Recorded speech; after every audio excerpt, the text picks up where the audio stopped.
ये एक अजीब सी बात है ना, कि किसी देश की जो सबसे बड़ी दौलत है वही कभी-कभी उसकी सबसे बड़ी मुसीबत बन जाती है। मतलब जो खजाना जमीन के नीचे छिपा है वो अक्सर ऊपर रहने वालों के लिए एक श्राप जैसा साबित होता है। तो चलिए इस पूरे मसले को समझने की शुरुआत बिल्कुल इंसानी सतह से करते हैं। जब कहीं जंग छिड़ती है तो इसका सबसे गहरा असर, सबसे गहरी चोट एक बच्चे के दिलो दिमाग पर पड़ती है। वो जो एक महसूस करने की ताकत होती है ना कि हम महफूज हैं, वो हर बम के धमाके के साथ बिखर जाती है। साइकोलॉजी की भाषा में इसे कहते हैं टॉक्सिक स्ट्रेस।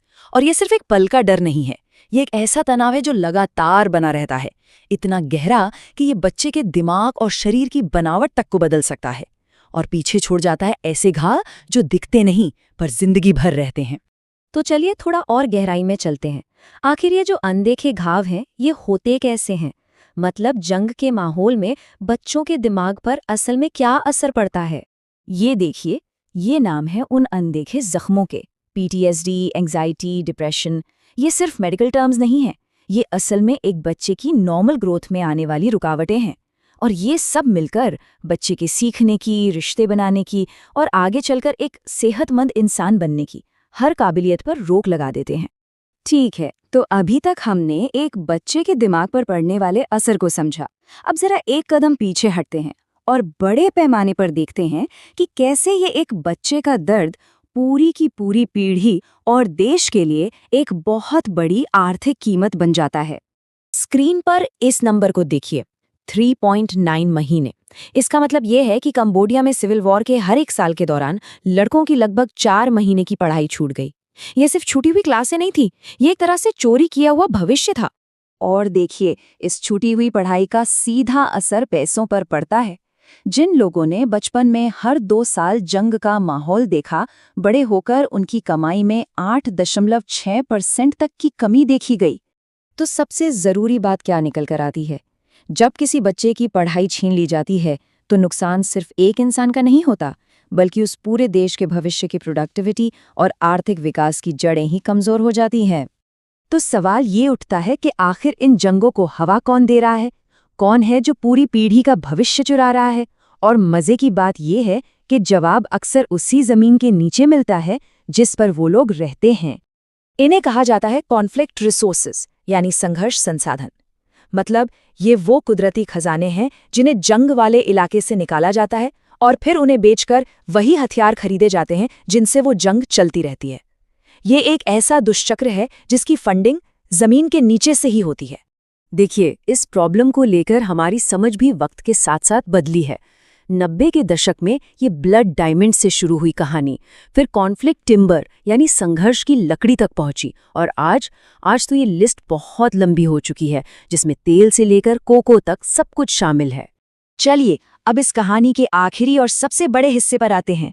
उस पॉलिटिकल सिस्टम को समझते हैं जो इन संसाधनों को अपने ही लोगों के खिलाफ एक हथियार बना देता है। पॉलिटिकल साइंस में इसके लिए एक शब्द है, रेंट या स्टेट। ये एक ऐसी सरकार होती है जिसे चलने के लिए अपने नागरिकों के पैसों की, मतलब टैक्स की जरूरत ही नहीं होती। उसकी सारी कमाई सीधे जमीन से आती है, जैसे तेल या दूसरे मिनरल्स बेचकर। और ये बात सरकार और जनता के बीच के एक बुनियादी रिश्ते को ही तोड़ देती है। सोचिए, अगर सरकार को जनता के टैक्स की जरूरत नहीं है तो उसे जनता की बात सुनने की क्या जरूरत है? नो टैक्सेशन विदाउट रिप्रेजेंटेशन वाली बात तो सुनी होगी, इसका उल्टा भी उतना ही सच है। जब सरकार को टैक्स नहीं चाहिए तो वो जवाबदेही भी महसूस नहीं करती। ये जो तुलना है, ये साफ साफ दिखाती है कि ये जो रिसोर्स कर्स यानी संसाधनों का अभिशाप है, ये किस तरह के माहौल में पनपता है, जहां पारदर्शिता कम हो, भ्रष्टाचार ज्यादा हो और संस्थाएं कमजोर हों। मतलब एक ऐसा सिस्टम जो किसी भी तरह की जवाबदेही से बचना चाहता है। अब ये जो तस्वीर है, ये पूरी कहानी को बहुत अच्छे से समझाती है। ये जो रेड सिनेरियो है, इसे देखिए। प्राकृतिक संसाधनों से आने वाला पैसा सीधे रूलर्स की जेब में जाता है। उन्हें जनता से टैक्स चाहिए नहीं तो उनकी कोई जवाबदेही भी नहीं बनती। और फिर इसी पैसे का इस्तेमाल किया जाता है संस्थाओं को कमजोर करने में और देश की अपनी इकोनॉमी को नजरअंदाज करने में। नतीजा, देश उन संसाधनों पर और भी ज्यादा निर्भर हो जाता है। और ये कोई छोटा मोटा खेल नहीं है। 2010 का एक आंकड़ा बताता है कि दुनिया के कुल तेल प्रोडक्शन का 55% सरकारी तेल कंपनियों के हाथ में था। मतलब इतनी बड़ी ताकत और इतना सारा पैसा सिर्फ कुछ गिने चुने हाथों में सिमट जाता है। तो फिर ये सवाल मन में आता है कि कोई शासक अपने ही देश के संसाधनों को इतनी तेजी से भविष्य के बिना कोई परवाह किए क्यों खत्म करना चाहेगा? इसका जवाब छिपा है ऐसे शासक की सोच में।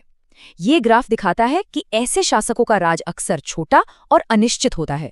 उन्हें नहीं पता कि वो कब तक सत्ता में रहेंगे, इसीलिए वो लंबे समय की स्थिरता के बारे में नहीं सोचते, वो बस फौरन फायदा चाहते हैं। उनकी कोशिश होती है कि सत्ता से हटने से पहले जितना हो सके उतना पैसा निकाल लिया जाए। तो अब जब हमने ये समझ लिया है कि ये पूरा दुष्चक्र काम कैसे करता है, तो सवाल ये है कि क्या इसे तोड़ने का कोई रास्ता है? चलिए उसी फ्लो चार्ट पर वापस चलते हैं, लेकिन इस बार ब्लू सिनेरियो यानी नीले रास्ते पर ध्यान देते हैं।